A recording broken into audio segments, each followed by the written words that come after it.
Kasus mantan Jampitsus Febri Adriansyah ini adalah suatu perkara yang sangat menarik dan menjadi pembuktian bahwa dalam suatu proses hukum diperlukan sinergitas jika diperlukan, dan memang diperlukan.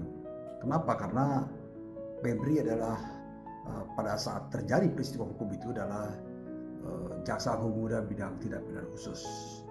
Artinya dia adalah top prosecutor, ya, jaksa yang paling utama dalam menangani perkara-perkara korupsi.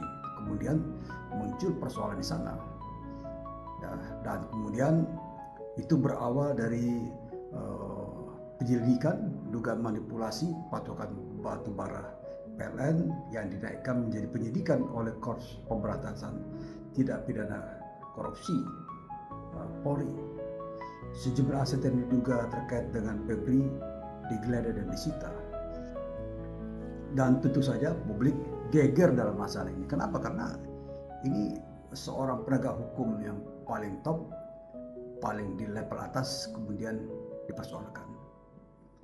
Dan terjadi penyitaan, terjadi penggeledahan, dan kemudian dikait-kaitkan nama itu dengan Febri. Tapi Febri kemudian membantah itu dan mengatakan tidak ada kaitannya. Ya, jadi seketika dibantah, kurang lagi 24 jam sudah diakui bahwa itu, dan dia akan turut dalam itu.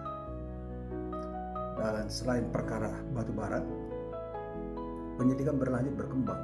Polisi menemukan dugaan korupsi dan tidak pidana pencucian uang terkait penanganan kasus PT Asabri dan PT Krakatau Steel.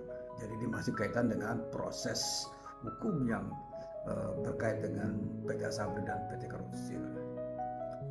Dan masih dalam perkembangan ini, setidaknya 13 lokasi di Jakarta dan sekitarnya, antara lain rumah di kawasan Sentul Bogor, ya, sebuah unit danger dan kafe di daerah Cipete Jakarta Selatan digeledah, dan dari beberapa lokasi polisi diantaranya menyita emas 74 kg dan uang dalam bentuk valuta asing ataupun rupiah senilai lebih dari 500 miliar.